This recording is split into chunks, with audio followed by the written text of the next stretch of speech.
Okay, am I audible? Hello? Okay, all right.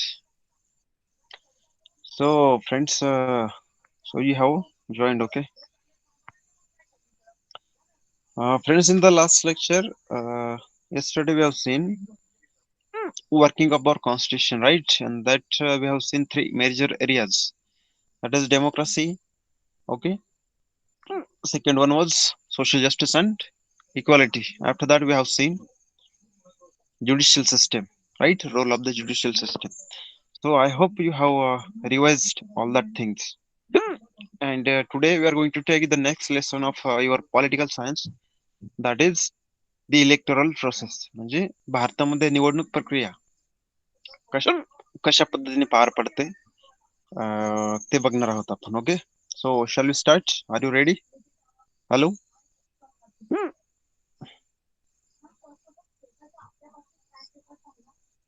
Okay, all right. So kindly revise the topic. Okay. Okay, so let's start. I'm going to share my screen to all of you.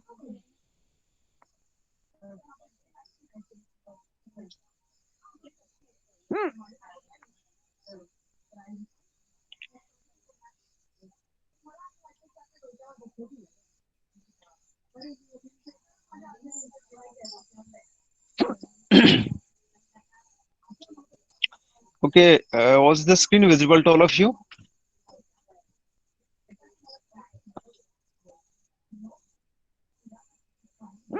Okay, all right.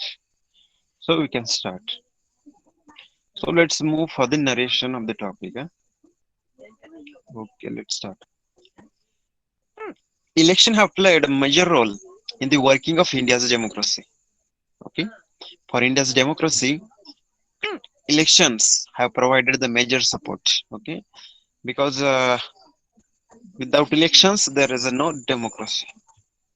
Elections and representation of two elections and representations are two very important processes in the democracy. म्हणजे निवडणूक प्रक्रिया जी काही होते democracy मध्ये, ती निवडणूक प्रक्रिया आणि रिप्रेझेंटेशन म्हणजे जी काही जनता आहे, जे काही लोक आहे, ओके, सोसायटी, त्यांचं representation. So these are two very important processes in democracy. Okay, we know that people's representatives are selected through elections. म्हणजे आपण जे काही आपले आमदार खासदार जे काही पार्लिमेंट मध्ये, विधानसभेमध्ये किंवा लोकसभेमध्ये पाठवतो, so these are nothing but our representative. म्हणजे तुम्ही समजा तुमच्या ज्या तालुक्यातून येता, तर त्या तालुक्यामध्ये तुमचा कोणतरी आमदार असेल, ओके, XYZ पार्टी असेल तर त्याचा. सो दॅट आमदार or that MLA, it is called as member of legislative assembly. Legislative assembly म्हणजेच विधानसभा. ओके, सो दॅट आमदार or that MLA is the representative. It is your representative. और even समजा तुमच्या गावात जर ग्रामपंचायत आहे सपोज, आणि ग्रामपंचायतीची निवडणूक असेल, तर गावाचे एक पार्ट केले जातात, प्रभाग केले जातात, वॉर्ड केले जातात, आणि त्या वॉर्डातून कोणीतरी निवडून जात असतं. So that person represents you or your ward, the people from your ward in the Gram Panchayat. Okay.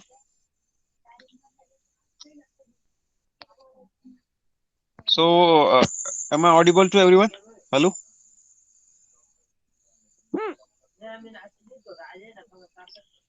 Okay, actually मित्रांनो जरा उचकी लागली मला काही कारणानं. जर मध्ये काही इंटरप्शन येत असला तर I am sorry for that.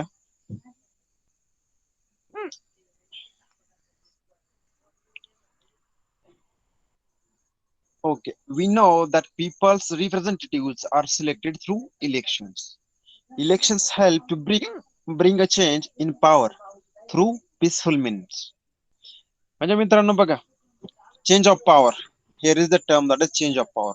म्हणजे आपण म्हणू शकतो की सपोज 2014 मध्ये इंडियामध्ये सरकार कोणाचं होतं? It was of UPA. म्हणजे सपोज काँग्रेस पार्टी आणि तिला सपोर्ट करणाऱ्या ज्या काही अदर छोटे छोटे पार्टीज आहेत, ओके, त्याचं. आणि मग 2014 मध्ये इलेक्शन झालं, त्यानंतर कोणाचं सरकार आलं? It was of BJP, that is Bharatiya Janata Party. Okay, so this is nothing but change of power. म्हणजे सत्ता एका पार्टीकडून दुसऱ्या पार्टीकडे कंटिन्युअसली ट्रान्सफर होत असते. But this is by peaceful means, through peaceful means म्हणजे शांततेने, शांततेच्या प्रक्रियेने सत्तेचं ट्रान्सफर होतं किंवा सत्तेचं चेंज ऑफ पॉवर होतं. पूर्वीच्या काळी कसं होतं मित्रांनो, भारतामध्ये भारत काय असं युनायटेड नव्हता. Okay, there were different princely states, म्हणजे प्रत्येक राज्याचे स्वतःची एक ठराविक भूभाग होता की ज्यावर त्याची सत्ता चालायची. पण मग त्यावेळी power of transfer of power किंवा चेंज इन पॉवर कसा व्हायचा, डायरेक्ट शेजारच्या राज्याचा किंवा शेजारचा जे स्टेट आहे, ओके, जो राजा महाराजा आहे तो काय करायचा, डायरेक्ट दुसऱ्या राज्यावर आक्रमण करायचा.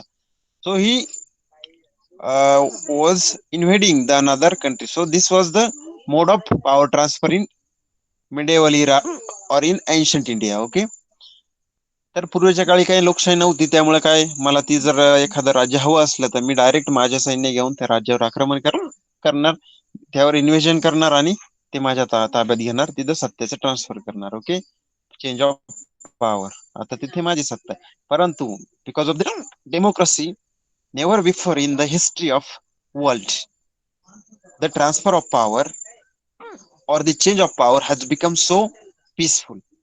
म्हणजे इथून माग जगात लोकशाहीमुळे पॉवर ट्रान्सफर किंवा सत्तेचा जो चेंज आहे तो एवढा स्मूथली होतोय किंवा एवढ्या पीसफुली होतोय की जो इथून मागे कधीही नव्हता. Okay, different political parties get an opportunity to rule.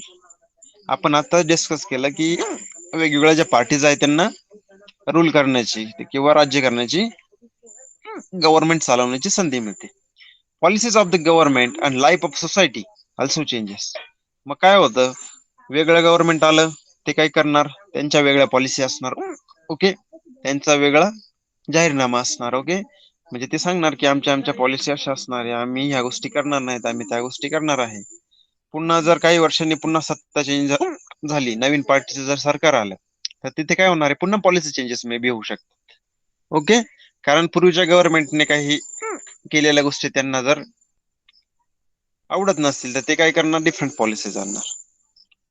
So त्या काळात मग त्या पॉलिसी चेंजेस मुळे लोकांची लाईफ पण चेंज होते, बदलते. ओके, वेगवेगळे डिसिजन्स वेगवेगळ्या पॉलिसी थ्रू गव्हर्नमेंट घेतं, तर त्यामुळं आपली जी काही कंट्री आहे त्या सोसायटीचे लाईफ सुद्धा चेंज होते. We expect that the representatives we elect should be efficient, honest, and trustworthy, and that they should respect our opinion of the people. तर मित्रांनो, आपण जो काही रिप्रेझेंटेटिव्ह आपले निवडून देणार आहे, सपोज आपण आपला आमदार निवडून देणार आहे, MLA, तर what are our expectations? Okay, our expectations are he should be efficient. Okay, he और she should be efficient or honest, also trustworthy, and they should respect the opinion of people. म्हणजे तो काय MLA आहे suppose, तर त्याने आपल्या मताचा आदर केला पाहिजे. आपण जे म्हणतोय, आपल्या ज्या मागण्या आहेत तर त्या त्याने सरकारकडे मांडून त्या पूर्ण केल्या पाहिजे, प्रॉब्लेम सॉल्व्ह केले पाहिजे. Okay, the electoral process should also be free, fair and reliable. म्हणजे आपली जी काही निवडणूक प्रक्रिया होते की ज्याद्वारे आपण रिप्रेझेंटेटिव्ह निवडतोय, आपले इलेक्ट करतोय, so it is going through some process that is called as electoral process, and this process should be free. Okay, एक स्वतंत्र प्रोसेस पाहिजे. It should be fair and reliable. Okay, म्हणजे ती विश्वसनीय पण असली पाहिजे. Okay, to ensure that the Constitution of India has made provision for an independent election commission to administer the election process in India.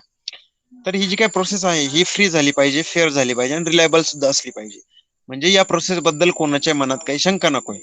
म्हणजे एखाद्याची मत वाढून दिले किंवा अमक्याच पार्टीला सत्ता कमिशनने मिळून दिली असं व्हायला नको. So that should be reliable. For that purpose our constitution has made provision. Okay, ही काही जे इलेक्शन घडवून आणायचं दर 5 वर्षाला म्हणा किंवा राज्यांचं इलेक्शन घडवून आणणं आहे, सपोज ग्रामपंचायतीचे इलेक्शन घडवून आणणं आहे, तर याकरता आपल्या संविधानामध्ये काही प्रोव्हिजन आहेत, तरतुदी आहेत. तर कोणत्या आहेत? Okay, provision for an independent election commission.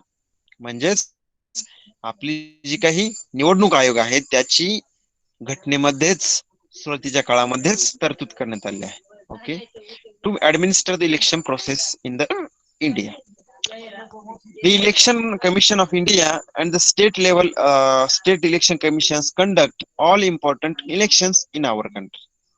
तर मित्रांनो, जी काही नॅशनल लेवल आहे त्याला इलेक्शन कमिशन ऑफ इंडिया असं म्हटलं जातं, आणि स्टेट लेवलला पण एक इलेक्शन कंडक्ट करण्यासाठी एक कमिशन असतं, त्याला स्टेट इलेक्शन कमिशन असं म्हटलं जातं.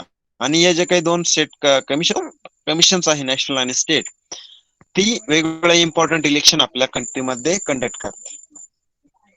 The entire process of election from declaring the date of elections to the declaration of the result is carried out under the direction and control of election commission.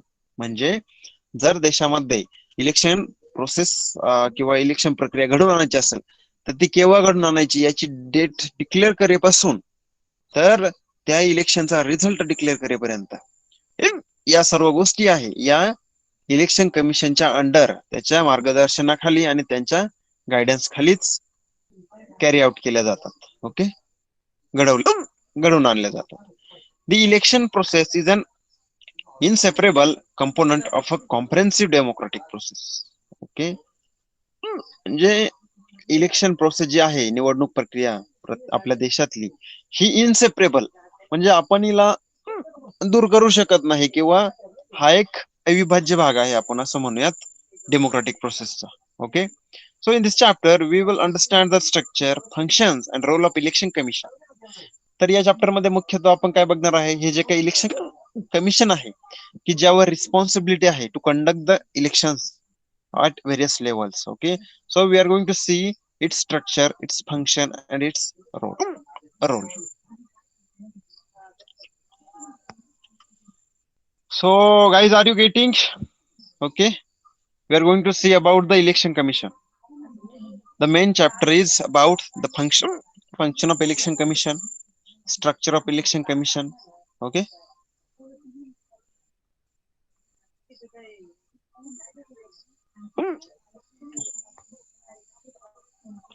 okay, we will be also discuss the reforms required to be made in the electoral process. म्हणजे आपण आणखी काही गोष्टी बघणार आहोत, जसं structure, function आणि role बघणार आहोत इलेक्शन कमिशनचा. त्याबरोबरच या प्रोसेसमध्ये, निवडणुकीच्या प्रोसेसमध्ये कोणते बदल घडवण्यात येण्याची गरज आहे, कोणते सुधारणा करण्याची गरज आहे, ते पण आपण बघणार आहोत. Okay, here is election commission. Okay, now we are going to see in details. In India, the election commission is central to the process of elections. म्हणजे जी काही आपली निवडणूक प्रक्रिया होती त्याच्या केंद्रस्थानी निवडणूक आयोग आहे, that is election commission. Article 324 of Indian Constitution has established this autonomous body which consists of one chief election commissioner and two other commissioners. म्हणजे जी काही इलेक्शन कमिशन आहे सपोज, तर ही एक ऑटोनॉमस बॉडी आहे, म्हणजे स्वायत्त संस्था आहे. त्यामध्ये कोणत्याही प्रकारचा सरकारचा हस्तक्षेप नाही, तिला घटनेचं संरक्षण प्राप्त आहे. म्हणजे कोणतंही सरकार निवडणूक आयोगावर दबाव आणू शकत नाही, किंवा तुम्ही असंच केलं पाहिजे, तसंच केलं पाहिजे, आमच्या फेवर मध्येच गोष्टी केल्या पाहिजे, असं कोणत्याही प्रकारचं दबाव, प्रेशर कोणत्याही प्रकारचं गव्हर्नमेंट इलेक्शन कमिशन आणू शकत नाही. कारण इलेक्शन कमिशनला कॉन्स्टिट्यूशनचा सपोर्ट आहे, कॉन्स्टिट्यूशनची सिक्युरिटी आहे. ओके, आणि ही सिक्युरिटी कोणत्या कलमाद्वारे आहे, कोणत्या आर्टिकलद्वारे आहे? इट इज ऑफ 324, 324 या नंबरचं जे आर्टिकल आहे कॉन्स्टिट्यूशन मध्ये, तर त्याद्वारे इलेक्शन कमिशन हे एक ऑटोनॉमस बॉडी म्हणून कन्सिडर करण्यात आली आहे. आणि त्यामध्ये एक चीफ इलेक्शन कमिशनर असतो. ओके, एक मुख्य निवडणूक अधिकारी असतो, आणि त्याच्यासोबतच दोन अदर अधिकारी पण असतात किंवा कमिशनर्स पण असतात. Okay, so friends, here is one box given over here. Here is given, that is what is representation. Okay, आपण माझ्या मते डिस्कस केलंय रिप्रेझेंटेशन म्हणजे काय, प्रतिनिधित्व काय म्हणजे काय. Modern democracy is a representative democracy. म्हणजे सध्याची जी आधुनिक लोकशाही आहे यामध्ये काय झालं केलं जातं, लोकांकडून ठराविक नेते किंवा ठराविक आमदार खासदार असे लोक आहेत ते ऍज अ प्रतिनिधी, ऍज अ रिप्रेझेंटेटिव्ह म्हणून निवडले जातात. In a democracy it is not possible to involve the entire population in the decision making process. Okay.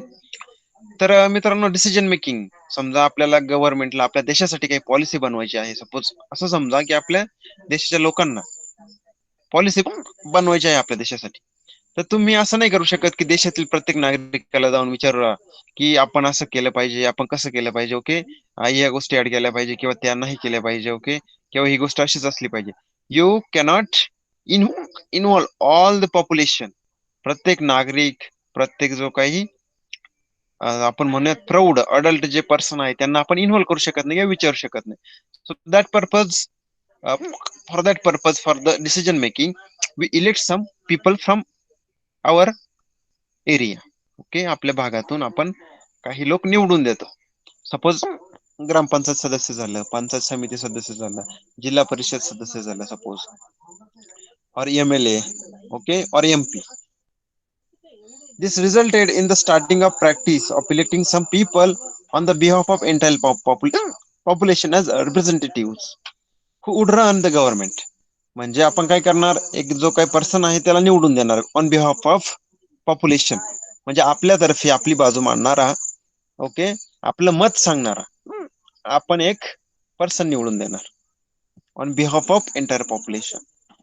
The representatives who form the government are expected to responsible for people and give preference to welfare of the people.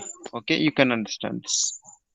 Now here is another box, that is Sukumar Sen was the first chief election commissioner after the independence. Okay, Sukumar Sen. In 1921, Sen was elected for Indian civil services under the British rule.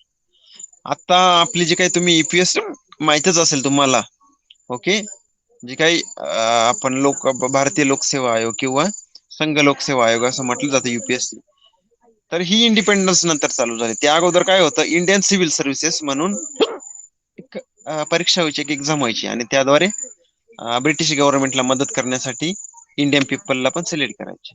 तर 1921 मध्ये सुकुमार सेन यांना त्यावेळी British rule मध्ये select करण्यात आलं होतं ते exam through. He was given the charge of election commissioner after the election commission was established in 1950. मग स्वातंत्र्यानंतर त्यांना इलेक्शन कमिशनर बनवण्यात आलं. Mr. Sen efficiently handled the responsibility of election commission in extremely adverse condition. आता गंमत अशी होती की जेव्हा भारत स्वतंत्र झाला तर आपली काय कॉन्स्टिट्यूशन त्यावेळी रेडी नव्हती, मग ती बनवण्यासाठी आपल्याला जवळपास 2-3 वर्ष लागली. मग त्यानंतर 1951 मध्ये किंवा 50 मध्ये आपण पहिलं इलेक्शन कंडक्ट केलं.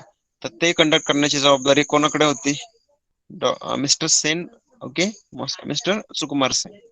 सो आणि तो पिरियड पण असा होता की आपल्यामध्ये डेमोक्रेसीचं कोणतंही साईन नव्हतं, कोणत्याही प्रकारचं लोकांमध्ये नॉलेज नव्हतं. तर त्या ऍडव्हर्स कंडिशन मध्ये, बिकट परिस्थितीमध्ये सुद्धा हे जे काही सुकुमार सेन आहे त्यांनी अत्यंत सक्सेसफुली त्यांना जी जबाबदारी दिली होती ती हाताळली. Okay, so guys, are you getting the point? Have you understood that we have discussed just now that the article 324 of constitution, okay, has given the responsibility, okay, or the autonomous power to the election commission, okay.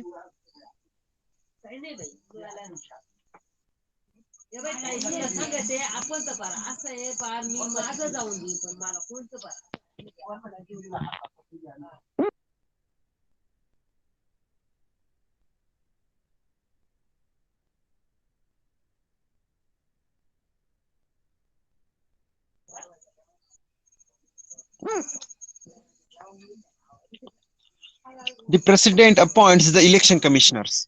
आता आपण बघितलं की जे election commission आणि त्याच्यासोबत आणखी 2 commissioner असतात, तर त्या इलेक्शन कमिशनरला कोण अपॉइंट करतं, it appointed by our honourable president. The chief election commissioner cannot be removed from his post easily or on account of any political reason. म्हणजे मी आताच तुम्हाला सांगितलं की हे जे काही इलेक्शन कमिशन आहे तर त्याला घटनेचं संरक्षण संरक्षण प्राप्त आहे. म्हणजे कोणत्याही प्रकारचं पॉलिटिकल मॅटर किंवा कोणत्याही प्रकारची जी काही आपण म्हणत गव्हर्नमेंट त्या इलेक्शन कमिशनरला इझिली रिमूव्ह करू शकत नाही त्याच्या पदावरून. Okay, the chief election commissioner cannot be removed from his post easily on account of any political reason. म्हणजे कोणत्याही राजकीय कारणास्तव म्हणा किंवा इतर कोणत्याही कारणास्तव सहजासहजी त्यांना आपण पदावरून काढू शकत नाही. This is necessary so as to preserve the independence of election commission. तर ते इलेक्शन कमिशनरला ही पॉवर मिळालेली आहे, कारण त्यांना कोणीही सहजपणे काढू शकत नाही. यामुळे काय होतं, ओके, यामुळे होतं असं की the independence of election commission is preserved. जे काय स्वातंत्र्य इलेक्शन कमिशनला मिळालं आहे, ओके, निवडणुका कंडक्ट करण्याचं विदाउट एनी करप्शन. ओके, तर ते जे इंडिपेंडन्स आहे ते प्रिझर्व होत. Okay, there is a separate provision made for the expenses of election commission. तर इलेक्शन कमिशनचे जे काही त्यांचा खर्च होतोय, ओके, त्या खर्चासाठी आपल्या कॉन्स्टिट्यूशन मध्येच एक सेपरेट प्रोव्हिजन बनवण्यात आले. कारण काय, सपोज जे काही इलेक्शन कमिशनर आहे किंवा निवडणूक अधिकारी आहे, वेगवेगळे कर्मचारी आहे, ओके, यांचे पेमेंट करण्यासाठी त्यांना सरकारची परमिशन लागत नाही. घटनेद्वारे त्यांना काही सेपरेट तरतुदी करण्यात आल्या आहे. इव्हन इलेक्शनसाठी जो काही सरकारचा किंवा आपल्या देशाचा खर्च होतो, तर त्यासाठी पण कॉन्स्टिट्यूशन मध्ये सेपरेट प्रोव्हिजन बनवण्यात आले आहे. The election commission does not have a separate staff. थोडक्यात इलेक्शन कमिशनला सेपरेट स्टाफ नसतो. ऑलरेडी जे काही सेंट्रल गव्हर्नमेंटचा स्टाफ आहे किंवा स्टेट गव्हर्नमेंटचा स्टाफ आहे, ओके, या स्टाफलाच या कर्मचाऱ्यांनाच इलेक्शन कमिशन यूज करतं. म्हणजे तुम्ही बघितलं असेल तुमच्या शाळेमध्ये मुख्यत्वे आपलं इलेक्शन होतं. ओके, तुमच्या घरचे आई वडील असतील किंवा भाऊ बहीण असतील मोठाले, ते मतदान करताना मुख्यत्वे कुठे जातात, शाळेमध्ये. आणि शाळेमध्ये इलेक्शनचे जे अधिकारी असतात ते कोण असतात, ते मुख्यत्वे तुमचे जे शिक्षक असतात. म्हणजे ऍक्च्युअली दुसऱ्या गावचे असतील शिक्षक, तुमच्या गावातलेच नाही, पण तुमच्या शाळेचे नसतील, परंतु बाहेरच्या शाळेचे असतात, पण ते शिक्षकच असतात. ते आपले शासनाचा स्टाफ असतो. ओके, काही वेगळे निवडणूक अधिकारी सेपरेट नसतात. Government officers, teachers and other employees help the election commission to execute the process of election. म्हणजे काय सरकारी अधिकारी आहेत, जे आपले शिक्षक लोक आहेत किंवा इतर एम्प्लॉई आहेत, इतर कर्मचारी आहेत गव्हर्नमेंटचे, तर ते इलेक्शन कमिशनला मदत करतात निवडणूक प्रक्रिया घडवून आणण्यासाठी. Okay, special campaign to create awareness among the voters is run for voters registration. The National Voters Day is celebrated for this purpose. Okay. So friends, I hope you have understood the provisions of election commission. Okay. That is what is its constitutional structure. Okay. That's the election commissioner and another two commissioner. Okay.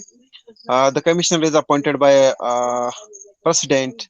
He cannot be removed easily for any reason. Okay, because to preserve the independent structure of the election process or constitution or the election commission.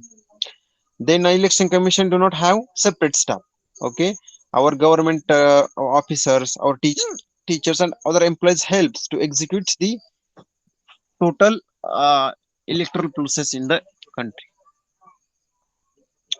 So friends, do you have any doubt in this? Let me ask this. Okay, before moving ahead, let me ask if you have some doubts.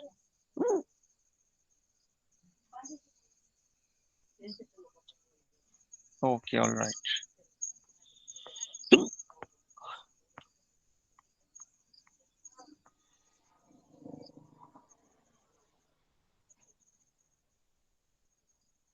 Now friends, let's see functions of election commission. आता आपण बघितलं structure of election commission. Okay, now we are going to see the functions of election commission, and that functions are listed over here. We are going to see it by one. Okay, so the first function or the first responsibility of the election commission is preparing the voters list.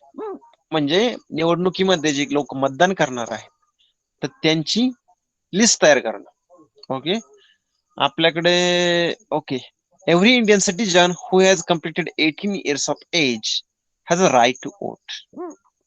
म्हणजे भारताचा कोणताही व्यक्ती ज्याने वयाचे 18 वर्ष पूर्ण केलीत, who has completed 18 years of his age, can give vote. He has right to vote. To exercise the right to vote, citizens name must be in the voters list. आता एखाद्याचं वय 18 वर्ष झालं तर त्याला काय करायचंय, सपोज मतदान करायचं या वर्षी, परंतु त्यासाठी त्याचं नाव मतदार यादीत येणं महत्वाचं आहे. त्याशिवाय तो काही जाऊन उठसूट कोणीही जाऊन मतदान करू शकत नाही. It is the responsibility of the election commission to prepare the list of eligible voters, update the existing voters list and include the names of new voters. तर मग ही लिस्ट बनवायचं काम कोणाचं, इलेक्शन कमिशनचं. Okay, so to prepare the list of eligible voters, update the existing voters list. म्हणजे जी काही suppose म्हणूयात मागच्या वर्षी एक लिस्ट बनवली, ओके, ती यावर्षी अपडेट करणं गरजेचं आहे. कारण मागच्या वर्षी ज्यांचं वय 17 होतं त्यांचं वय यावर्षी 18 आहे आणि त्यांना पण वोटिंगचा राईट आहे किंवा अधिकार आहे. ओके, तर ती लिस्ट अपडेट करणं इज इम्पॉर्टंट और it is done by election commission. The election commission has the authority to issue identity cards for the voters. म्हणजे आपण जे मतदान कार्ड म्हणतो आपल्या आईवडिलांचं, भावांचं वगैरे. ओके, तर ते इश्यू कोणाकडून केलं जातं, इलेक्शन कमिशन कडून इश्यू केलं जातं. Okay, here is given why it is important. It is required. Okay, when candidates have only the condition of age as eligibility, why should they give other information on election commission? मित्रांनो, आपण आताच बघितले की वयाचे 18 वर्ष पूर्ण झालेला व्यक्ती मतदान करू शकतो, परंतु फक्त वयाचे 18 वर्ष पूर्ण असून चालत नाही, त्यासोबत ते सिद्ध करणारे पुरावे पण गरजेचे असतात. Okay, why are the candidates required to give information on their property to election commission? हा, थोडक्यात मित्रांनो, जो काही कॅन्डिडेट आहे, ओके, म्हणजे इलेक्शन मध्ये एखाद्या गोष्टी पर्सनला जर निवडून येण्यासाठी उभं राहायचं असेल तर त्याला वयाची सपोज 21 वर्ष पूर्ण पाहिजे. वोटरसाठी डिफरंट कंडिशन आहे, आणि तर तुम्हाला इलेक्शन लढायचं असेल, निवडून येण्यासाठी उभं राहायचं असेल, तर त्यासाठी वेगळी कंडिशन आहे. तर त्यावेळी काय करावं लागतं, तो जो काही पर्सन आहे त्या पर्सनला त्याची प्रॉपर्टी किती आहे हे प्रतिज्ञापत्रात लिहून द्यावं लागतं. Okay, so why this is important. हे इम्पॉर्टंट अशासाठी आहे की जर एखाद्या व्यक्तीची प्रॉपर्टी गव्हर्नमेंटला माहित असेल तर त्याने कोणत्याही प्रकारचं सपोज ब्लॅक मनी होल्ड केलेलं नाही किंवा कोणकोणत्या प्रकारे त्याच्याकडे प्रॉपर्टी आहे, ओके, ती लिगल आहे किंवा इलिगल आहे, या गोष्टी गव्हर्नमेंटला माहित करून घेण्यासाठी मदत होते. So here is the first function you have seen, preparing the voters list. Okay, now the second function of the election commission is decide the timetable and the program of election. Okay, time इलेक्शनचं केव्हा असेल, election कोणत्या राज्यात कोणत्या दिवशी होईल. Okay, आपल्याकडे वेगवेगळ्या टप्प्यात इलेक्शन कन्सिडर केलं जातं किंवा घेतलं जातं, आणि जे काही टाइम टेबल आहे ते ठरवायचं काम पण इलेक्शन कमिशनचं आहे. बघूयात आपण. The conduct of elections is entirely the responsibility of election commission.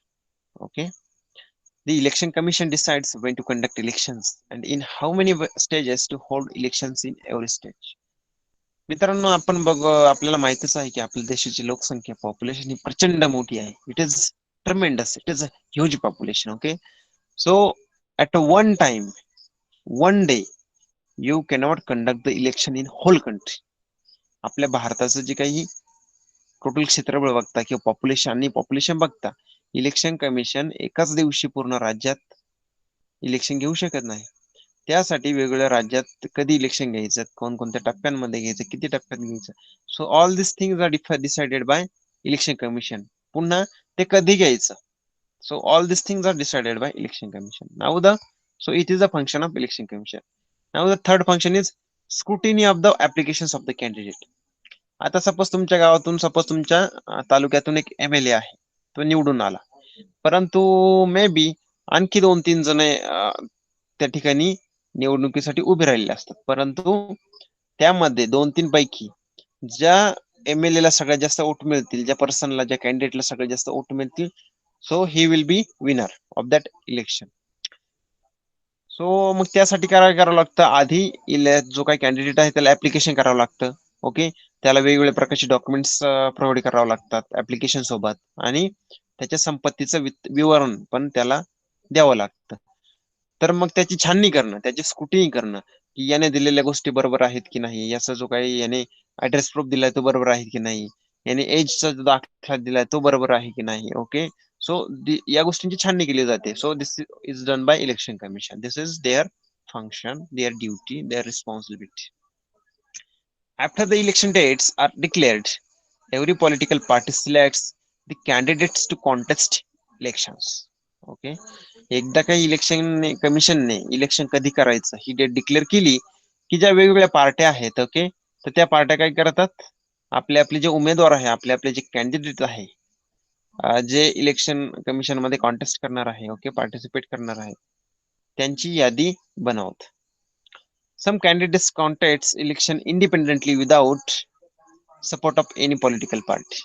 म्हणजे काही जण अपक्ष उमेदवार असतात, आपण त्यांना म्हणतो कोणत्याही प्रकारचा पक्ष नाही किंवा कोणत्याही प्रकारच्या पार्टीकडून तो उभा नसतो, तो स्वतःकडून उभा असतो. ओके, त्यालाच आपण अपक्ष म्हणतो. Candidates of political parties as well as independent candidates have to fill the application form, which includes the information about their own self. म्हणजे स्वतःविषयी जी इन्फॉर्मेशन आहे ती त्या ऍप्लिकेशन मध्ये भरून तो ऍप्लिकेशन फॉर्म इलेक्शन कमिशन कडे फिल करावा लागतो किंवा द्यावा लागतो, सबमिट करावा लागतो. The election commission scrutinizes all the applications and allows the eligible candidates to contest the elections. मग ही छाननी करत या जी काही ऍप्लिकेशन्स आहे कॅन्डिडेटद्वारे दिलेल्या, याची इलेक्शन कमिशन द्वारे छाननी केली जाते, स्क्रुटिनी केली जाते. आणि after that only if the candidates are allowed to contest in election. Otherwise, if there is a problem in their document, in their application form, then they are not eligible. Okay, they are not allowed to participate in the election, or they cannot contest in the election. Okay, so while fulfilling that form, application form, it is very important that you fill all the correct information. Now, this was the third function of the election commission. Now, here is the fourth one: give recognition to political parties.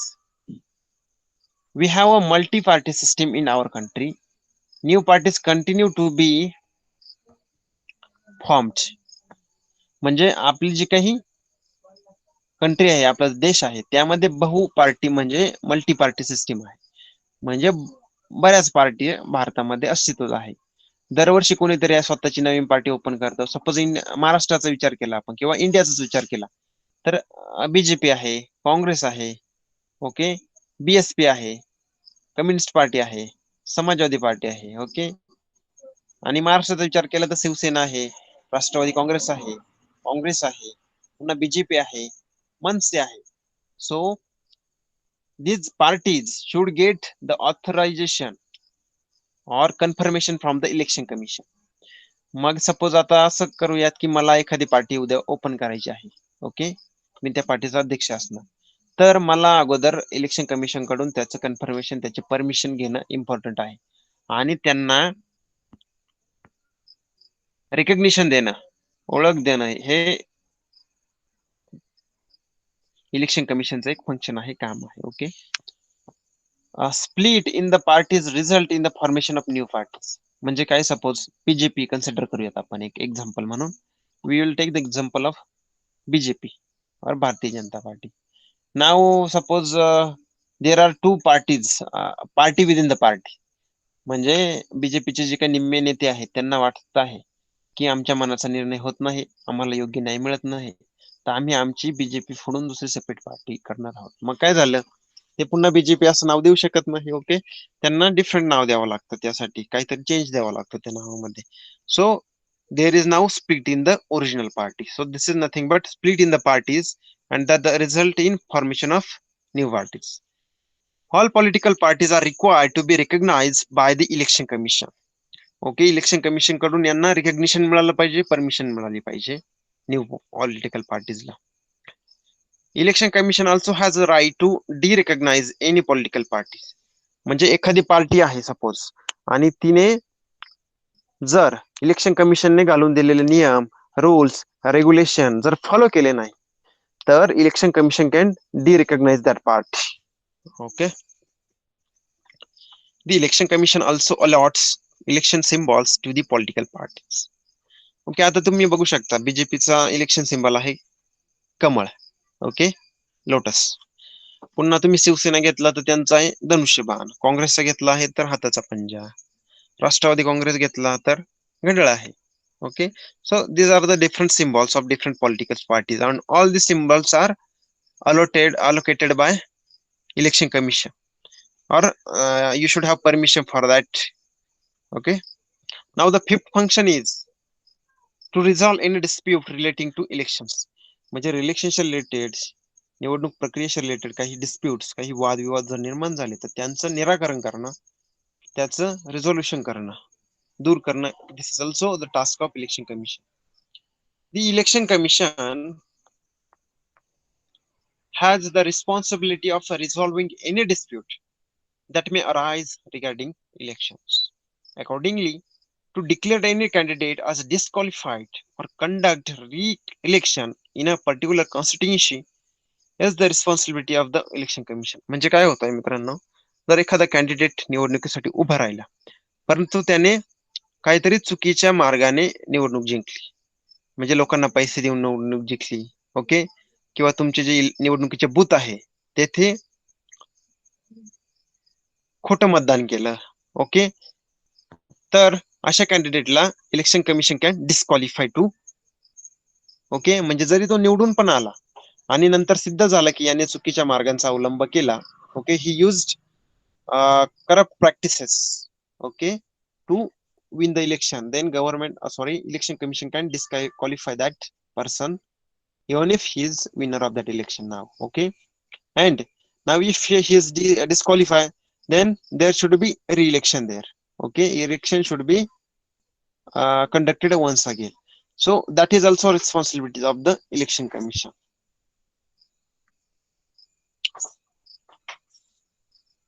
Now here is given, you have to understand one thing, that is voting is our duty as well as our responsibility.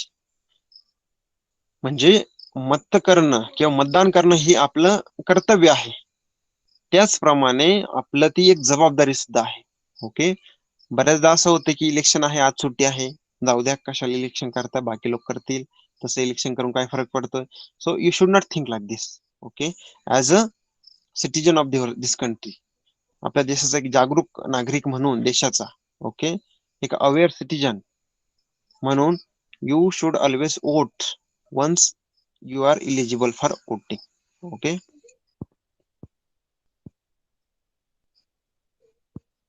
okay, here is you can see one picture over here.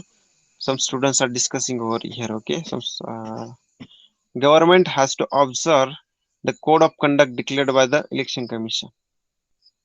Who is superior, the government or election commission? Okay, here is one debate over here. Okay, आता कसं आहे, election कमिशनने काही code of conduct घालून दिले असतात, काही आचारसंहिता आपण त्याला म्हणतो सपोज. म्हणजे इलेक्शन चालू असताना तुम्ही कोणत्याही प्रकारच्या लोकांना लुभावणाऱ्या घोषणा करू शकत नाही.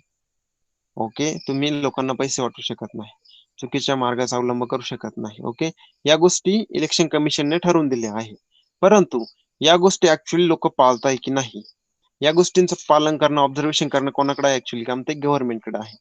परंतु याद्वारे एक क्वेश्चन उभा होतो की गव्हर्नमेंट मोठं की election commission. Okay,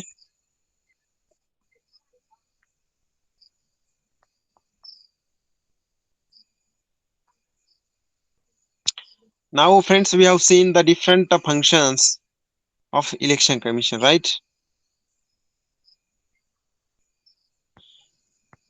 Okay friends, we have seen the first, second, third, fourth and fifth functions of the total 5 functions of the election commission. Now here is one box given here, over here. Let's see what it is.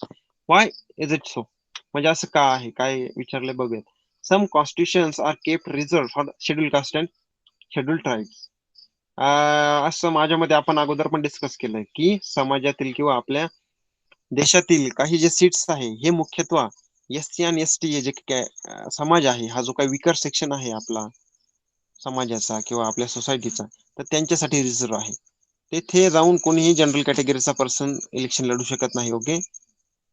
Every political party has an election symbol. आता प्रत्येक पार्टीचा separate symbol आहे, कारण तुम्ही जर मत करायला गेला, मतदान करायला गेला मत देण्यासाठी, तर तुम्हाला लक्षात तर आलं पाहिजे की मी कोणत्या मतदाराला मत देतोय, सॉरी कॅन्डिडेटला मत देतो, उमेदवाराला. त्यासाठी प्रत्येक पार्टीचं डिफरंट सिम्बॉल आहे. At the time of voting and counting of votes, the official representatives of political parties remain present. मित्रांनो, काय होतं, समजा आज निवडणूक झाली, ओके, मतदान झालं, मग त्या मतदानाचं जे काय आता सपोज आपलं ते काही ईव्हीएम आहे, इलेक्ट्रॉनिक वोटिंग मशीन आहे, तर ते काय करणार, इलेक्शनचे ऑफिसर आहेत ते घेऊन जाणार. ओके. नंतर सपोज 1-2 दिवसांनी रिझल्ट असतो. मग रिझल्ट असताना काय होतं, ते जे काही वोट आहे केलेलं ते मोजलं जातं. ते मोजलं जात असताना ज्या ज्या पार्टी इलेक्शन लढलेला आहे, सपोज काँग्रेस, बीजेपी, तर त्यांचे जे काही पदाधिकारी आहे किंवा त्यांचे जे रिप्रेझेंटेटिव्ह आहे पार्टीचे, ते तिथे हजर असतात. कारण सपोज असं होऊ शकतं की एखाद्या पार्टी इलेक्शन कमिशनवर दबाव आणून, ओके, त्यांच्या बाजूचेच मतं जास्त दाखवू शकतात. ओके. असं होऊ नये म्हणून काय, सर्व ज्या पार्ट्या आहेत त्यांचे एक एक पर्सन तिथे हजर असतो, म्हणजे तेथे कोणत्या प्रकारचा गोंधळ होणार नाही किंवा चिटिंग होणार नाही. Recognized parties have equal opportunity to present their side before media such as television and radio. Okay, you can understand this. वेगळ्या पार्ट्या आहेत तर ते त्यांचे मत, वेगळे त्यांचे मागण्या ते टेलिव्हिजनद्वारे मांडू शकतात, वेगळ्या मीडियाद्वारे मांडू शकतात. Okay, friends, here is given. Which two conditions among following is the violation of code of conduct? The candidate distributes items of household use. Promise made to resolve the water problem if elected. To go from door to door to meet voters and request them to vote. To appeal on the basis of caste and religion to support, to get support. Okay. Which of these rules would you include in the code of conduct for the voters? म्हणजे इथं 3-4 condition दिले आहेत. Okay. First condition आहे की जो काही उमेदवार आहे ज्याला निवडून यायचा आहे तो काय करणार, लोकांना काहीतरी गोष्टी वाटणार. ओके. हाऊस होल्डच्या घरगुती गोष्टी, मे बी पैसे पण देणार. ओके. अशी एक कंडिशन आहे. दुसरं आहे promise made to resolve water problem, किंवा एखादा कॅन्डिडेट काय करू शकतो, लोकांना म्हणू शकतो की मला निवडून दिलं तर मी तुमचा पिण्याच्या पाण्याचा प्रश्न सॉल्व्ह करेल. पुन्हा आणखी एखादा कॅन्डिडेट तो काय करणार, प्रत्येकाच्या घरी जाऊन वोट मागणार. ओके. रिक्वेस्ट करणार, विनंती करणार की मला वोट करा, मी अशा अशा सुधारणा करेल. नंतर एखादा कॅन्डिडेट काय करू शकतो, म्हणू शकतो की आपली ही जात आहे. ओके. आपण SC ST बिलॉंग करतो, किंवा आपण मराठा आहे. ओके. आपण मुस्लिम आहे, रिलिजन आपला असा आहे, आपला धर्म आहे हिंदू आहे, तर तुम्ही आम्हाला मत द्या आपली आपली सेपरेट. तर यापैकी 4 पैकी कोणती गोष्ट चुकीची आहे? Okay. Violation of the code of conduct. The first and fourth one is wrong, it is illegal. Okay. Violation of code of conduct आहे, कारण तुम्ही लोकांना फसवून किंवा लाच देऊन, ओके, लुभावून निवडणूक जिंकू शकत नाही. It is against the code of conduct.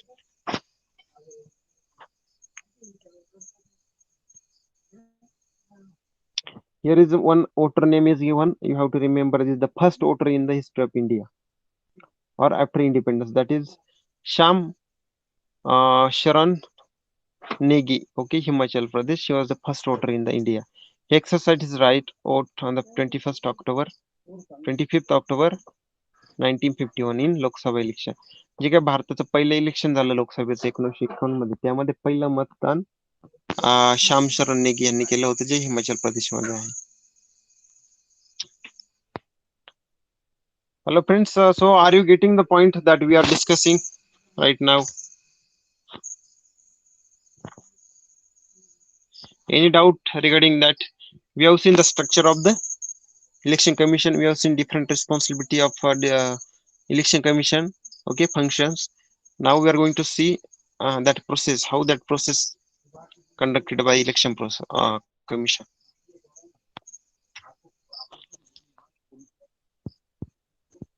Okay, here is the process of election. One chart is gone, flow chart is given over here. That is how the process of the election is conducted. First one is establishment of constituency. म्हणजे जे वेगळे मतदारसंघ आहेत, लोकसंख्या wise, तालुक्या wise, जिल्ह्या wise. Okay. So establishment of that constituency. After that, finalizing voters list. Voter जी list आहे, मतदान जी काही यादी आहे, ती मतदार यादी एस्टॅब्लिश फायनलाइज करणं. Nomination of candidates and scrutiny of their nomination forms. म्हणजे वेगळे कॅन्डिडेट आहे ज्यांनी फॉर्म भरला इलेक्शन लढण्यासाठी, नॉमिनेशन दिलंय, तर ते नॉमिनेशन बद्दल त्यांचे डॉक्युमेंट्स आहेत त्याची स्क्रुटिनी करणं, छाननी करणं आणि नाव त्यांचे डिक्लेअर करणं. Election campaign. इलेक्शन कॅम्पेन राबवणं, ऍक्च्युअल वोटिंग.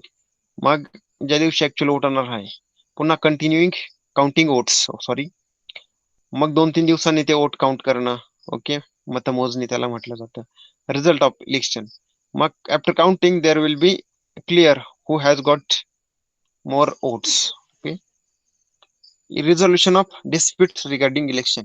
यानंतर काय होतं, मे बी एखादा कॅन्डिडेट म्हणू शकतो की नाही, हे चुकीचं झालंय, तुम्ही पुन्हा मतमोजणी करा, आमच्या मते आम्ही जिंकणार आहोत. Okay. So this is some type of dispute and the dispute is resolved by commission. Now here is restructuring of the constituency. म्हणजे जे काही आपला मतदारसंघ आहे त्याचं रिस्ट्रक्चर करणं. Okay. The total number of members in the Lok Sabha 543. आपण म्हणूयात का लोकसभेमध्ये खासदारांची संख्या, मेंबर ऑफ पार्लिमेंट किती आहे, 543. How are this member elected. तर मग हे मेंबर कसे निवडले जातात, खासदारांना कसं निवडलं जातं. Every member represent one constituency. Okay. म्हणजे प्रत्येक जो मेंबर आहे तो काय करतो, त्याच्या मतदारसंघाचं रिप्रेझेंटेशन करतो, प्रतिनिधित्व करतो. त्या मतदारसंघात जे लोक आहेत, जी पॉप्युलेशन आहे, तर त्या पॉप्युलेशन मधून एका माणसाला आपण निवडून देतो सपोज, आणि तो आपलं मत लोकसभेमध्ये मांडतो. ओके. थोडक्यात काय इथं 543 जी काही आपली लोकसंख्या दिली लोकसभेची, याचा अर्थ काय, तर आपला जो देश आहे, आपली जी कंट्री आहे, तर आपल्या कंट्रीचे टोटल 543 भाग केले. याचा सरळ आपण असं घेतला, आपल्या जे काही देश आहे त्याचा मुख्यत्व 543 पार्ट पाडले. ओके. आणि त्या प्रत्येक पार्ट मधून काही लोकसंख्या आहे, त्या लोकसंख्येमधून एक एक पर्सन आपण इलेक्शनद्वारे निवडून देणार. मग लोकसंख्येमध्ये टोटल माणसं किती होणार, 543. ओके.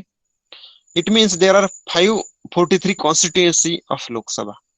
याचा अर्थ काय, आपण मी आता जे सांगितलं देशाचे 543 डिव्हिजन मध्ये भाग पाडले जातात, तर ते जे काही भाग आहे त्यांनाच कॉन्स्टिट्युएन्सी असं म्हटलं जातं, मतदारसंघ असं म्हटलं जातं. ओके. टोटल भारतामध्ये मग लोकसभेसाठी किती मतदारसंघ आहेत, 543. Okay. So 543 constitutions are there. Creating constituency is the responsibility of the delimitation commission of election commission. तर मित्रांनो, इलेक्शन कमिशन मध्येच आणखी एक कमिशन आहे, डिलिमिटेशन. तर काय होत आहे मित्रांनो, हे आपले 543 भाग कसे पाडले, तर आपली जी काही लोकसंख्या आहे, तर त्या लोकसंख्येला मुख्यत्व 543 पार्ट मध्ये भाग करण्यात आले. जसं देशाचे पार्ट केले आहेत, म्हणजेच देशाचे पार्ट केले म्हणजे काय, टोटल लोकसंख्येचे पार्ट केले. ओके. मग काय होतंय, दरवर्षी आपली लोकसंख्या वाढते आहे. मग काय होतंय, आपण दरवर्षी तर काही लोकसभेची सीट 543 वाढवत नाही, परंतु काही काळानंतर आपली लोकसंख्या फार जास्त होईल. मग त्यासाठी आपली सीट पण वाढवणं गरजेचं आहे. ओके. कारण अगोदर काय होतं, सपोज 10 लाख लोकांमागे आपण एक जणाला निवडून देत होतो, परंतु आता जर लोकसंख्या वाढते, मग 15 लाख लोकांमागे एक जण निवडून देणार आहे. परंतु जेव्हा 15 लाख लोक होत आहे, तर मग ते 15 लाख लोकांच्या मागण्या हे मॅनेज करणं फार मुश्किल आहे त्या एका पर्सनला. मग काय होणार की सपोज 15 लाखाचे आणखी एक कॉन्स्टिट्युशन्सी काढणार, म्हणजे त्यामध्ये आपण आणखी एक मेंबर ऍड करणार, म्हणजे टोटल किती होतील, सपोज असं कन्सिडर केलं तर 544 एक ऍड केला तर. So this is the responsibility of creating new constituency, आणि ही जबाबदारी आहे इलेक्शन कमिशनची, delimitation commission. Delimitation commission does not succumb to any pressure while reconstructing the constituency. म्हणजे मतदारसंघ आहे ते रिकन्स्ट्रक्ट करताना त्यांच्यावर कोणत्याही प्रकारचा प्रेशर नसतो. ओके. किंवा ते कोणत्याही प्रकारे प्रेशर लोकांवर आणत नाही. So here is about the constructing of constituency. So do you understand the topic up to now? Hello.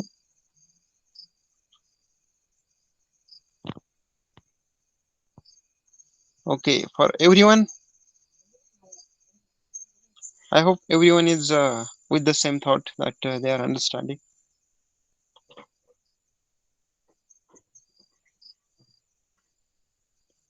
Okay, all right.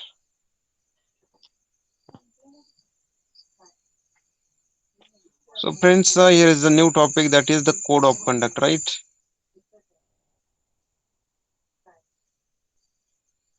But friends, we will take this code of conduct in the next lecture. Okay. For that, let's just revise what we have seen. Okay. We have just seen the election process, the electoral process in India. We have seen why that electoral process is very important, how it is an important part of democracy. Okay.